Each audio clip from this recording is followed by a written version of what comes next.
Halo gadget lover, assalamualaikum warahmatullahi wabarakatuh. Balik lagi bareng saya Budi di channel YouTube Gadget Empire. Di tangan saya sudah ada Huawei P40 Pro, satu dari 3 seri Huawei P40 series yang udah duluan masuk ke Indonesia secara resmi. Dengan harga 12 jutaan, apa aja sih yang kalian dapat dengan membeli Huawei P40 Pro ini? Dan dengan tidak adanya Google Mobile Service, apakah ini jadi masalah besar buat Huawei P40 Pro? Kita bahas sebentar lagi ya.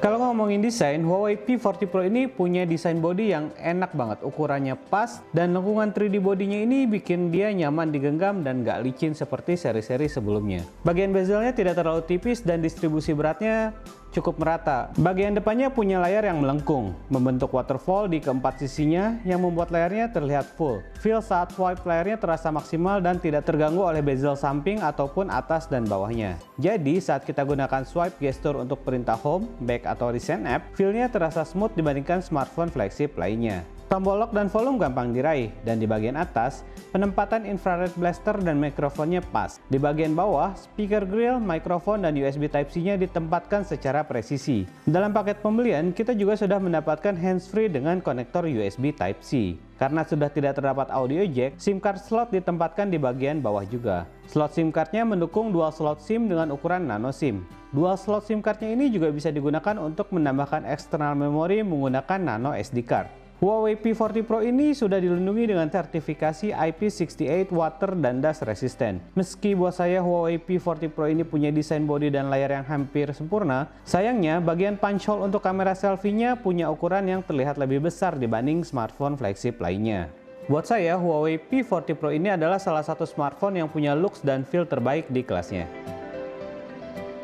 Kualitas display Huawei P40 Pro mengalami peningkatan dari seri flagship sebelumnya. Sayangnya peningkatannya tidak terlalu signifikan. Kalau dibandingkan dengan seri flagship lain yang sudah mendukung WQHD display dan refresh rate layar hingga 120Hz, di Huawei P40 Pro layarnya masih menggunakan resolusi Full HD Plus dengan refresh rate layar maksimal 90Hz. Untuk menghemat daya, kita juga bisa mengatur resolusi layar diturunkan ke HD Plus dan refresh rate 60Hz saja. Tapi dengan kualitas layarnya, saya masih bisa merasakan experience yang smooth dan display yang tajam saat menonton konten multimedia. Panel layarnya OLED dengan kepadatan pixel dan kecerahan layar yang cukup tinggi. Saat menonton multimedia seperti Netflix, punch hole tidak mengganggu karena area display tidak full sampai ke bagian punch hole. Speakernya hanya memiliki single speaker di bagian bawah, tapi kualitas audionya sangat baik.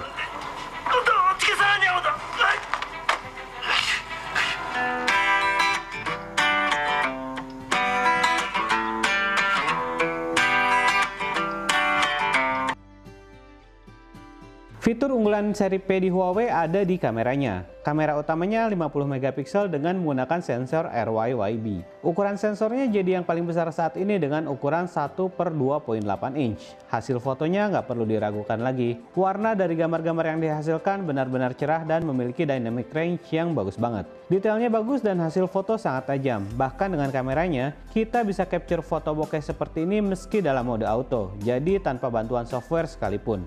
Untuk foto jarak jauh, di Huawei P40 Pro disematkan juga lensa tele 12 megapiksel RYYB yang bisa melakukan 5 kali optical zoom dan 10 kali hybrid zoom. Dengan optical dan hybrid zoomnya, hasil foto tetap terlihat detail meski jaraknya sangat jauh. Digital zoom bisa memperbesar foto jarak jauh hingga 50 kali zoom. Di mode portrait, hasilnya jauh lebih baik dibanding seri P sebelumnya. Pemisahan dari objek foto lebih halus dan efek bokehnya semakin beragam. Terdapat juga fitur beauty untuk mempercantik wajah di mode portraitnya.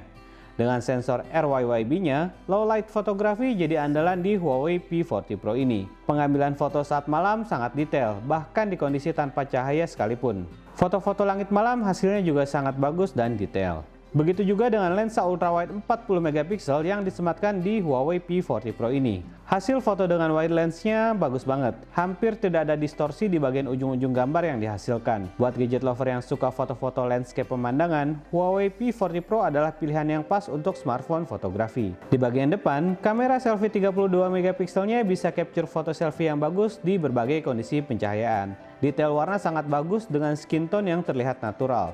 Mode portraitnya juga bisa menghasilkan foto yang bagus dengan efek yang beragam dan beauty filter untuk memperhalus wajah. Pengambilan video bisa mendukung hingga video 4K di 60 fps. Hasil video sangat stabil di resolusi Full HD. Hasil videonya sangat detail dengan autofocus yang cepat. Huawei P40 Pro ini hadir dengan dual OIS di kamera utama dan ultrawide-nya. Selain stabilisasi dengan OIS, hasil video distabilkan lagi dengan menggunakan AI Image Stabilization. Saturasi warna juga terlihat natural di mode auto. Kita bisa mengaktifkan mode lainnya untuk pilihan filter warna sesuai dengan kebutuhan. Fokus pada video juga bisa didekatkan ke objek hingga jarak fokus yang sangat dekat dengan detail objek yang terlihat jelas. Huawei P40 Pro ini juga mendukung video super slow-mo hingga 7680 fps. Buat saya, Huawei P40 Pro ini masih jadi smartphone terbaik dari sisi pengambilan foto maupun video dengan kamera apps yang user-friendly dan banyak opsi pengambilan foto dan video. Fitur yang lengkap dan terutama hasil foto yang jernih dan detail. Setelah menggunakan smartphone ini, saya yakin gadget lover akan lebih menyukai smartphone fotografi dan videografi. Didukung dengan chipset Kirin 990, Huawei P40 Pro sudah mendukung jaringan 5G.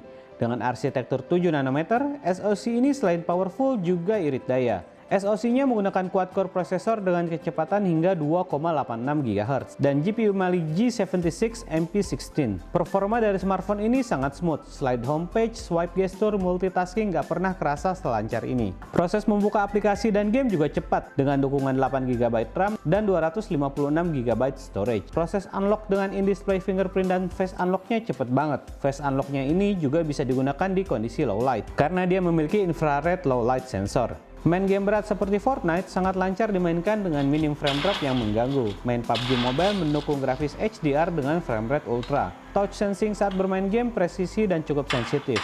Di COD Mobile, bermain di setting rata kanan juga terasa smooth banget dengan minim frame drop. Huawei P40 Pro ini menggunakan OS MIUI 10.1 berbasis Android 10. Home screen dan shortcut icon terlihat simpel dan elegan. Themes bawaan udah cukup bagus. Di Theme Store, kita bisa mendapatkan beberapa tema dan wallpaper gratis yang bisa langsung di-download. Di MIUI 10.1 ini, kita bisa mengaktifkan dark mode untuk tampilan gelap yang elegan dan mengaktifkan always on display-nya juga. Terdapat fitur digital balance untuk mengatur pemakaian smartphone agar nggak kecanduan bermain smartphone. Huawei Assistant dengan berbagai dukungan fitur AI yang pintar dan adanya fitur multi-windows yang berguna untuk multitasking. Meski berbasis Android, Huawei P40 Pro tidak dilengkapi dengan Google Play Service. Sebagai gantinya, Huawei melengkapi seri P40 Pro ini dengan Huawei Mobile Service atau HMS dengan Huawei App Gallery sebagai tempat untuk mendownload aplikasi-aplikasi yang kita butuhkan. Sudah mulai banyak aplikasi-aplikasi yang tergabung di Huawei App Gallery ini, terutama untuk aplikasi-aplikasi lokal dari Indonesia.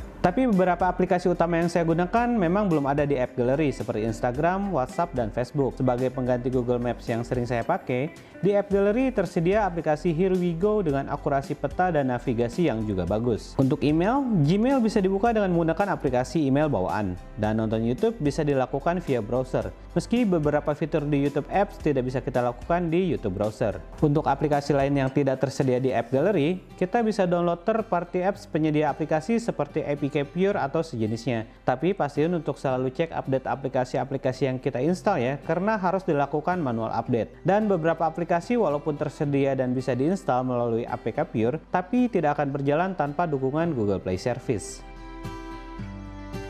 Yang cukup mengejutkan di sini adalah performa baterainya. Meski dia menggunakan baterai 4200 mAh, Huawei P40 Pro ini bisa menjalankan non-stop gaming hingga 7-8 jam. Dengan penggunaan social media standar dan memaksimalkan fitur battery savingnya, Huawei P40 Pro ini bahkan bisa bertahan sampai 2 hari. Dalam paket pembelian, kita sudah mendapatkan adaptor supercharge 40 watt yang bisa mengisi penuh daya baterainya hanya dalam waktu sekitar 70 menit saja. Huawei P40 Pro juga mendukung fast wireless charging 27 watt dan mendukung reverse charge dengan daya yang sama. Nah gadget lover, meski tanpa dukungan Google Mobile Service, Huawei P40 Pro ini masih jadi salah satu smartphone flagship yang bisa dipertimbangkan untuk kalian miliki sebagai daily driver. Karena Huawei P40 Pro ini punya fitur dan keunggulan sendiri yang bisa dibilang tidak bisa disaingi oleh smartphone flagship lainnya. Smartphone flagship dengan kualitas kamera terbaik menurut saya masih dipegang oleh Huawei P series, yaitu P40 Pro ini. Nah gimana menurut gadget lover? Sudah pantaskah Huawei P40 Pro ini dengan harga yang ditawarkan? Tinggalkan komentar kalian di bawah, kita akan diskusi bersama mengenai Huawei P40 Pro ini. Akhir kata saya harus undur diri dulu. Wassalamualaikum, sampai ketemu di video review berikutnya.